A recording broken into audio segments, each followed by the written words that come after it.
നമസ്കാരം, കൃഷിപാഠത്തിലേക്ക് സ്വാഗതം. ഇന്ന് നമ്മൾ സംസ്ഥാന സർക്കാർ നടപ്പിലാക്കുന്ന വിള ഇൻഷുറൻസ് പദ്ധതിയെക്കുറിച്ചിട്ടാണ് സംസാരിക്കുന്നത്. ഇപ്പം വിള ഇൻഷുറൻസ് എന്ന് പറഞ്ഞാൽ മനുഷ്യന് ഇൻഷുറൻസ് എടുക്കുന്നത് പോലെ തന്നെയാണ്. അതായത് ആരോഗ്യമുള്ള സമയത്ത് നമ്മൾ ഒരു നിശ്ചിത തുക പ്രീമിയം അടച്ചിട്ട് ഇൻഷുർ ചെയ്യുകയാണ് ചെയ്യുക.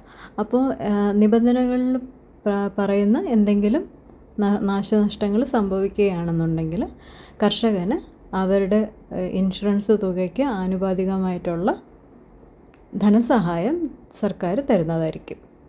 ഈ വിള ഇൻഷുറൻസ് പദ്ധതിയിൽ ചേരുന്നതിന് കുറച്ച് നിബന്ധനകളുണ്ട് കേട്ടോ. അതെന്താണെന്ന് പറയാമേ. ഒന്നാമതായിട്ടുള്ളത്, കാലാകാലങ്ങളിൽ സർക്കാർ നിശ്ചയിക്കുന്ന നിരക്കിലും നിബന്ധനകൾക്കും വിധേയമായിട്ട് പ്രീമിയം തുക അടച്ച് വേണം കർഷകർ ഈ പദ്ധതിയിൽ ചേരാൻ. രണ്ടാമത്തെന്ന് പറഞ്ഞാൽ, സ്വന്തമായോ പാട്ടത്തിനോ കൃഷി ഇറക്കുന്ന കർഷകർക്ക് ഈ പദ്ധതിയിൽ അംഗത്വം എടുക്കാവുന്നതാണ്.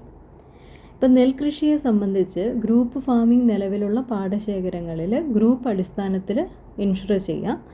അതല്ല വ്യക്തിഗത കൃഷിയാണ് നടത്തണമെന്നുണ്ടെങ്കിൽ വ്യക്തിഗതമായോ ചെയ്യാവുന്നതാണ്.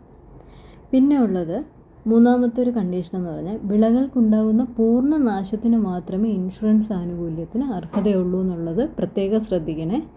പിന്നെ അത്യാഹിതം സംഭവിക്കുന്ന സമയത്ത് നാശനഷ്ടം പരമാവധി കുറയ്ക്കുന്നതിന് കർഷകർ സാധ്യമായ എല്ലാ നടപടികളും സ്വീകരിച്ചിട്ടും അവിടെ ഒരു നാശനഷ്ടം സംഭവിക്കുകയാണെങ്കിൽ മാത്രമേ കർഷകന് ഈ വിള ഇൻഷുറൻസ് പ്രകാരമുള്ള ആനുകൂല്യത്തിന് അർഹതയുള്ളൂ.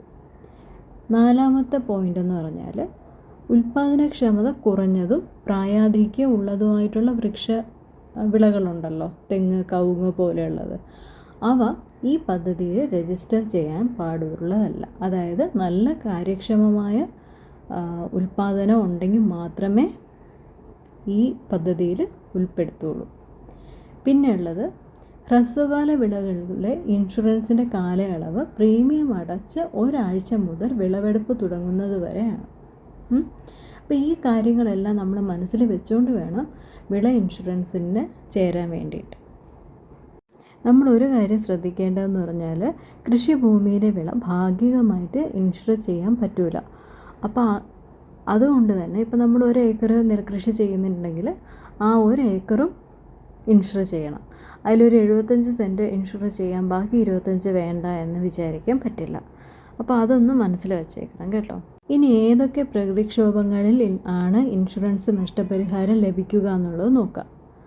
വരൾച്ച, വെള്ളപ്പൊക്കം, ഉരുൾപൊട്ടൽ, മണ്ണിടിച്ചിൽ, ഭൂമി കുലുക്കം, കടലാക്രമണം, ചുഴലിക്കാറ്റ്, കൊടുങ്കാറ്റ്, ഇടിമിന്നൽ, കാട്ടുതീ, വന്യജീവികളുടെ ആക്രമണം എന്നീ പ്രകൃതിക്ഷോഭങ്ങൾ കൊണ്ടുണ്ടാകുന്ന നാശനഷ്ടങ്ങൾക്ക് മാത്രമേ സംസ്ഥാന വിള ഇൻഷുറൻസ് പദ്ധതിയുടെ സംരക്ഷണം ലഭിക്കുകയുള്ളൂ.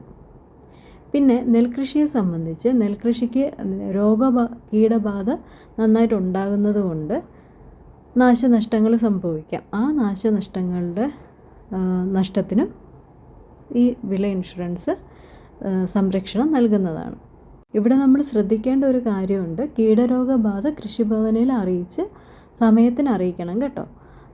വേണ്ട നടപടികൾ എടുത്തതിന് ശേഷം നഷ്ടമുണ്ടായാൽ മാത്രമേ നഷ്ടപരിഹാര തുകയ്ക്ക് അർഹത ഉണ്ടായിരിക്കുകയുള്ളൂ.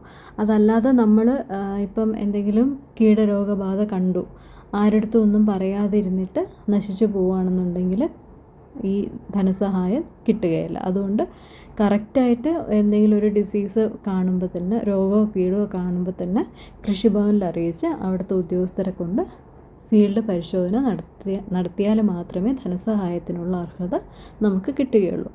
ഓരോ വിളയുടെയും ഇൻഷുറൻസ് പ്രീമിയം ഓരോ കണക്കിനാണ്.